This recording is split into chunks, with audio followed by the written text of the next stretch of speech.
কালনার একাধিক স্কুলে শিক্ষক সংকট, শিক্ষা ব্যবস্থায় বড় ধাক্কা। 2016 সালের স্কুল সার্ভিস কমিশনের মাধ্যমে নিযুক্ত শিক্ষকদের প্যানেল বাতিল করেছে সুপ্রিম কোর্ট। আর এই রায়দানের পর রাজ্যের বিভিন্ন বিদ্যালয়ে দেখা দিয়েছে তীব্র শিক্ষক সংকট। সেই জায়গায় পিছিয়ে নেই পূর্ব বর্ধমান জেলাও।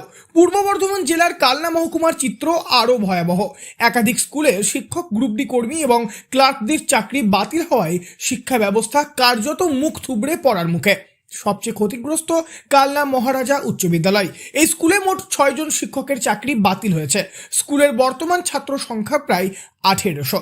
স্কুলের ভারপ্রাপ্ত প্রধান শিক্ষক রঘুনাথ মণ্ডল বলেন, ভয়ঙ্কর অসুবিধায় পড়লাম, ভীষণ অসুবিধায় পড়লাম। কেননা ছাত্র সংখ্যা আমি মোটামুটি বললাম 1800। তারপর সরকারি ইংলিশ মিডিয়াম বিভাগটা আছে, সেখানে কিছু আমরা নিজেরাই রেখেছি শিক্ষক শিক্ষিকা, ওটা চলে। কিন্তু এখানে পঞ্চম থেকে নবম শ্রেণী পর্যন্ত প্রত্যেকটা শ্রেণীর 3টে করে সেকশন, 15টা সেকশন, দশম শ্রেণীর 2টো সেকশন। তারপর একাদশ শ্রেণীতে 215 জন আছে, সেখানে সায়েন্স, আর্টস এবং কমার্স আছে। দ্বাদশ শ্রেণী পরীক্ষা দিয়েছে, ওরা বেরিয়ে যাচ্ছে। কিন্তু দ্বাদশ শ্রেণীর এই যে 3টে স্ট্রিমে আলাদা আলাদা, আর আমাদের স্কুলে প্রচুর সাবজেক্ট আছে, সেই হিসাবে সেই সব সাবজেক্ট টিচার থাকছেন, কিন্তু কিছু তো এই 6 জনের মধ্যে পড়েও যাচ্ছে। যদিও 6 জন বাতিল হওয়া শিক্ষকের মধ্যে কেউই সংবাদ মাধ্যমের সামনে কোনো মন্তব্য করতে চাননি। তবে কালনার আরও বেশ কিছু স্কুলের অবস্থাও শোচনীয়। শশীবালা সাহা গার্লস স্কুলের চাকরি হারিয়েছেন 2 জন শিক্ষিকা ও 1 জন গ্রুপ ডি কর্মী।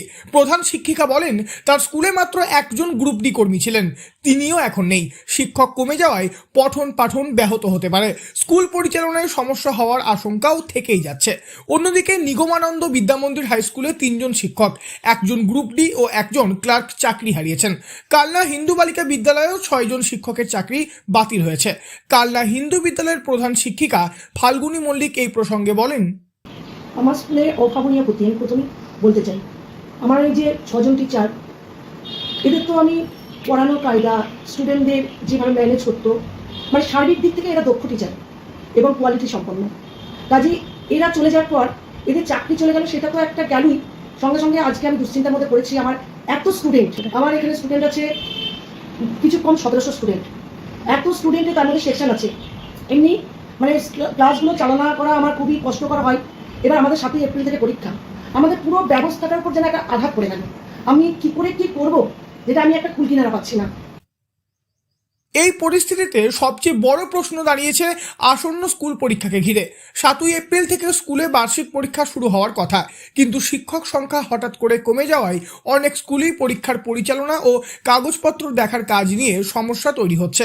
এই বিষয়ে বিদ্যালয় পরিদর্শকের দপ্তরে যোগাযোগ করা হলে তিনি সংবাদ মাধ্যমের সামনে কোনো মন্তব্য করতে চাননি। অভিভাবক সহ শিক্ষক সংগঠনগুলির দাবি, এই প্যানেল বাতিলের ফলে শুধু শিক্ষক কর্মচারীরাই নন, ভুক্তভোগী হবে রাজ্যের লক্ষ লক্ষ ছাত্রছাত্রীও। পূর্ব বর্ধমান থেকে বনোয়ারিলাল চৌধুরী, লোকাল 18 বাংলা।